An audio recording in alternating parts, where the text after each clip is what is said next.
What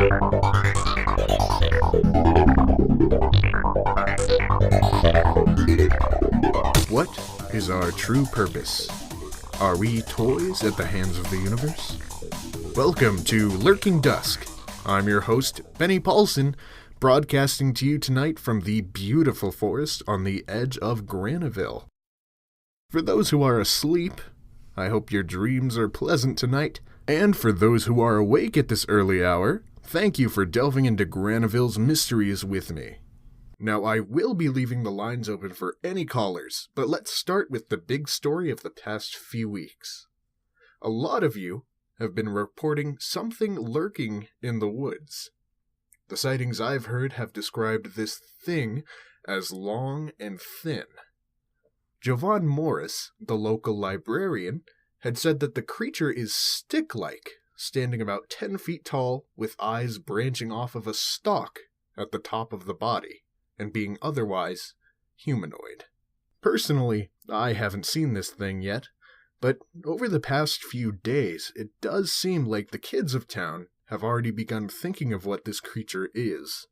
In fact, while I was out researching earlier today, a couple of kids from the middle school told me that the tree creature lures people into the woods to eat them, and then create more creatures that clone and replace those people.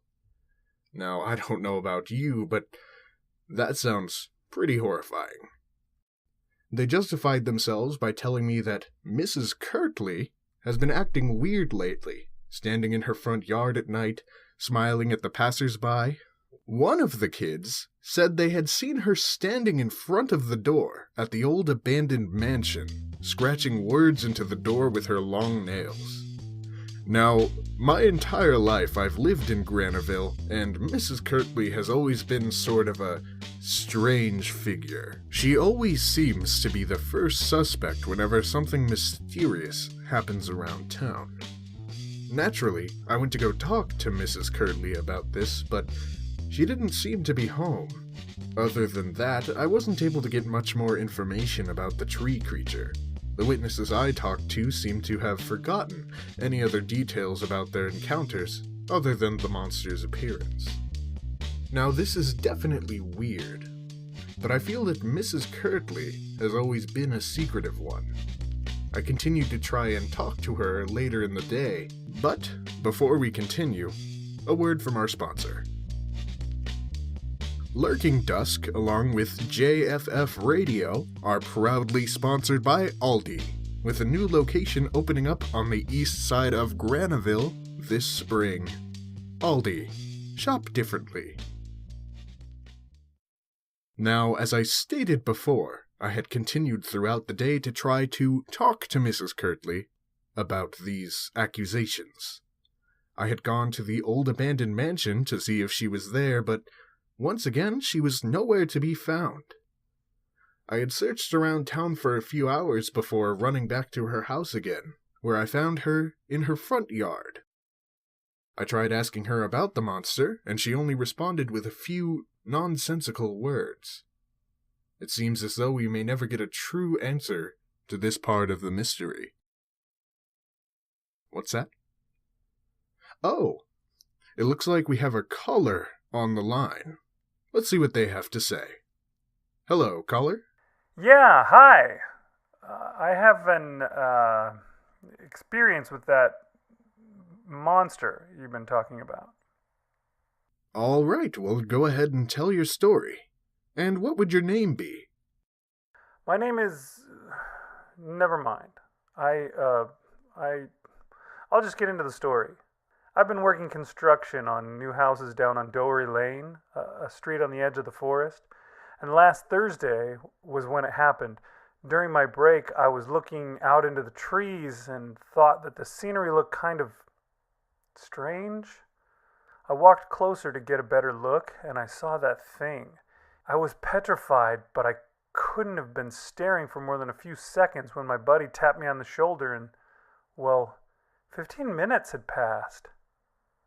That sounds terrifying. Yeah, well, I heard the tales, but I thought it was just a thing that some kids had come up with, or maybe a parent spiteful toward their misbehaving child. Anyway, something about it really bothered me. It tugged at me pretty hard. The next few days I barely kept focus as my head always shot me back to the woods. Until yesterday, when I finally decided to do something about it. So I packed up some food, a camera, and a portable phone charger. I figured getting pictures on my phone and recording audio would make me seem less crazy, at least to myself. I entered the woods around 6:30 a.m. and wandered around. I left my voice recording feature on and just observed the area around me. I was in there for 4 hours until I finally saw it hiding between the trees. I grabbed at my camera to take a picture, but everything froze. It took me a while, but I realized it was holding me by my shoulders. Everything around us went purple, and all I could focus on were those piercing, translucent eyes and that cold, uncaring, bark-like skin. A foreign entity against my flesh and mind. I've never been more scared in my life. Then, suddenly, it was over, and I was just there, in the forest. Nothing around me, nothing moving. Just me.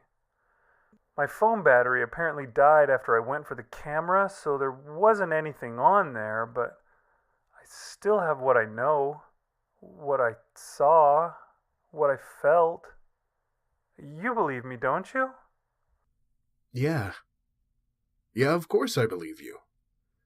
If anyone knows about the strange legends and creatures about this town, it's me.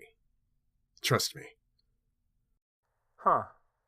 That feels comforting. Thank you for listening. Thank you for sharing. Have a good night. Oh, and, what did you say your name was? It's Thomas. Thank you so much, Thomas. Well, that was definitely one story to rattle the bones. I think this is the most credible evidence of this creature we've gotten so far. Although it doesn't seem like Thomas was eaten or replaced. It seems like this creature just kind of took him. What do you think, listeners? Was it true? I've been hearing monster stories about this town since I was a kid. This show is made for those kinds of stories. Let's not forget, we are all vulnerable, and we are all human. Yes, we have a collective of vast imaginaries, but I think we tend to let that blind us to reality's truths. Ever since I was a kid, I've known that this town was strange. I've known that we get more sightings for anything than any other town in America. I created this show to try and figure out what's wrong, to find out what's drawing these forces to us and not to the rest of America. I do hope that one day we find the answer. Now, I'm not here, ladies and gentlemen, to tell you whether or not these stories, these beings and legends are true. You tell me your stories, and we weigh them against the rest of the world. That is how we differentiate the fact from the fiction. I don't know about you, but Thomas's story is the most convincing out of them all. I know how I feel about this creature. But whatever you may think, whatever reality you choose to believe, whatever world you live in, stay safe and stay vigilant. You never know what could be there, observing you. I thank you for joining me tonight for this adventure into the life of another. Stay mindful of your surroundings, and may your days be brighter than the dusk.